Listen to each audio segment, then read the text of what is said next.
Good morning, everybody. Happy Saturday to you. I'm going to take my video a little bit of a different direction. I want to talk about something that happened to me 51 years ago. I was 5 years old. This was in August of 1975. And I think this is where I got my love of van life and why I hunger to get another van. So, this happened in Lake Tahoe, South Shore Lake Tahoe, on a road called Pioneer Trail. And it was a 1971 Ford van. It had the barn doors on the side that opened outward, and it had 3 bench seats behind the driver and passenger seat. In the driver's seat was my mom. In the passenger seat was my grandma. In the first bench seat was my brother David. In the middle seat was my brother Gary. In the far seat was my sister Christy.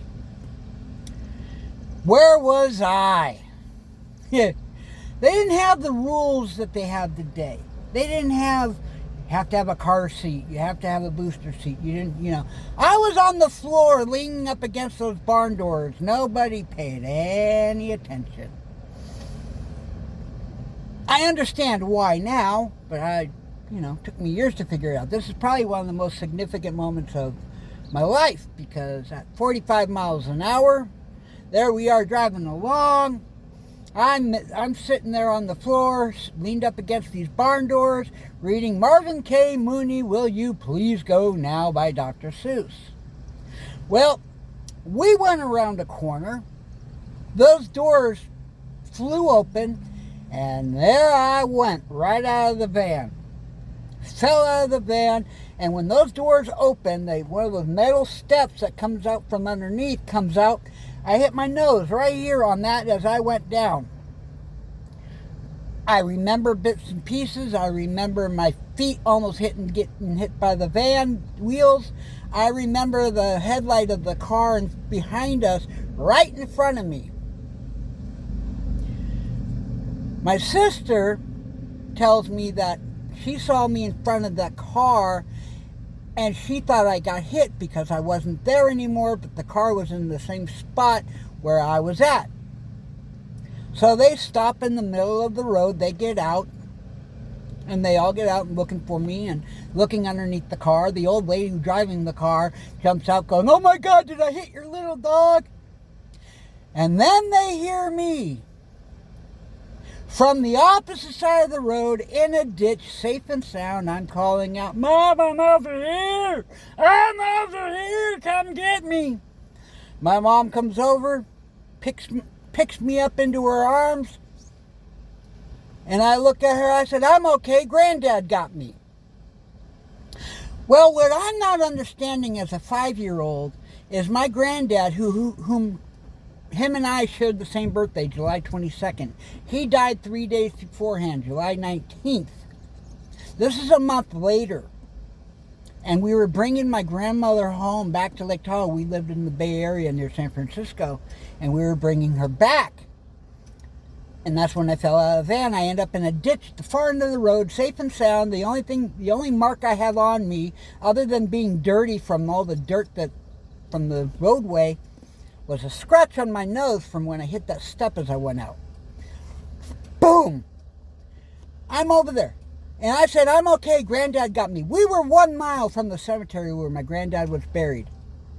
I've always believed in spirits from this point on, and I've always sought out God. What is God? Who is God? Why is God? Blah, blah, blah, blah. Because for some reason, from that time forward,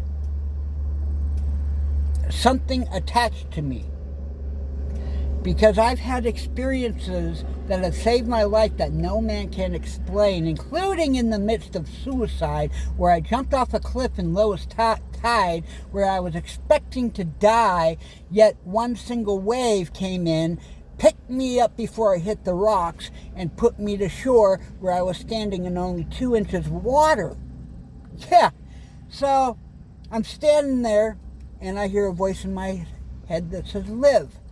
What I didn't realize at that point in time is 18 years ago I had a dream about this. It was a parable. It was about me driving a car on a roller coaster, that roller coaster being my life, and then being stuck upside down, falling out of the car, and a hand picking me up, lifting me, and putting me on solid ground. It was the same thing in a parable. Anyway, so ever since then, I've picked up on spiritual things. I've walked through cemeteries. I could feel the energies. I put my hands out over the stones. I could feel the energy flowing up into my hands. I've seen ghosts. I talked to one for 2 minutes before I realized it wasn't my stepson at that point in time, his girlfriend. But turned out it was a girl who got killed just down the road from the cemetery from a drunk driving accident, and she looked very much like my stepson's girlfriend, and she pointed it out, and yeah, it was her.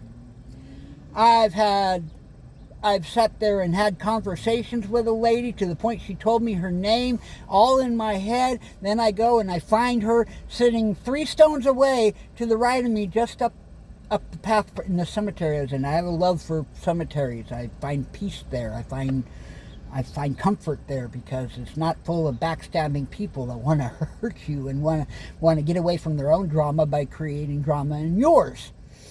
So, anyway, that stuff happens, and I've had it happen. I've had it save my life. I've been told to stay at a place just to find out. If I didn't, I would have been killed, and along with a friend of mine, and I can tell you that story.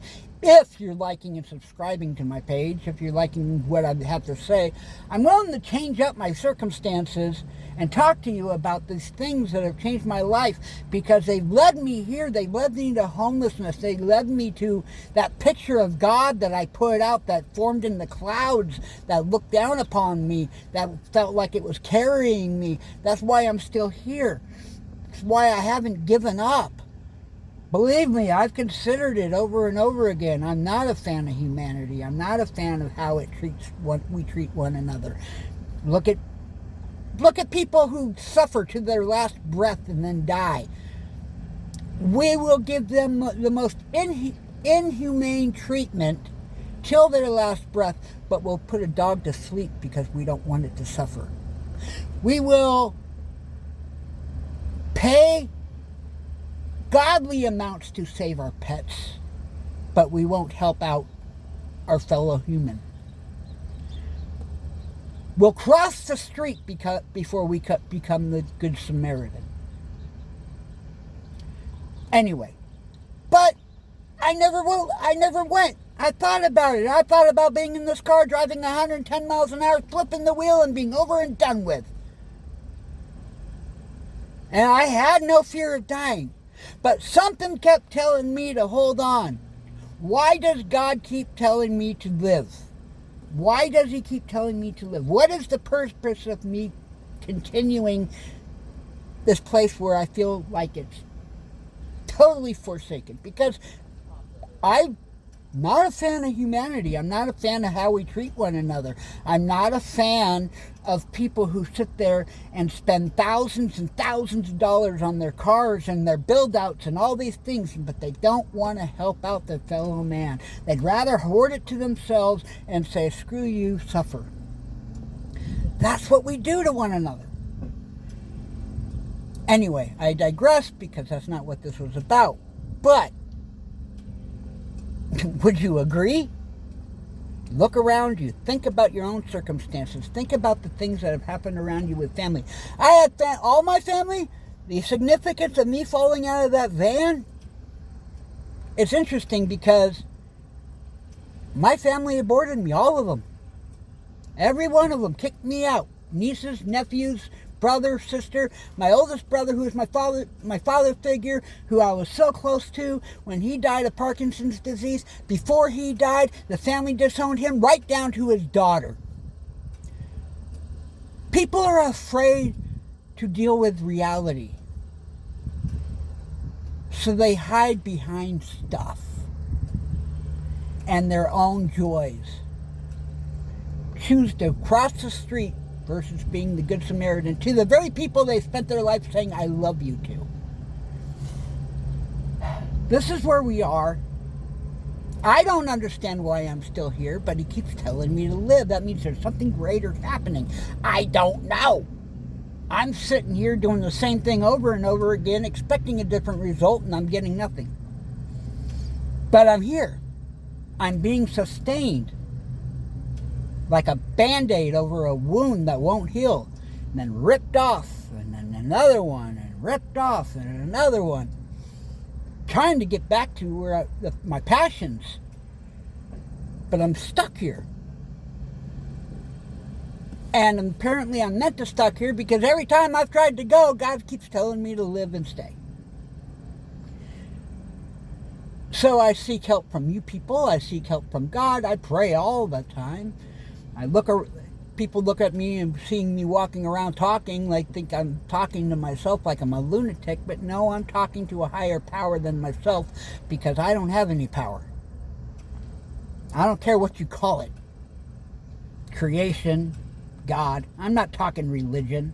I don't like religion. Religion sits there and says, you're going to hell, when Jesus said, preach the gospel, which means good news. There is no good news in hell. Anyway, I digress again. Anyway, you can see I have a lot of passions about a lot of different things. I'm going to go now. If you like what I say, hit like and subscribe and talk to me. We'll talk to you later. Have a good day.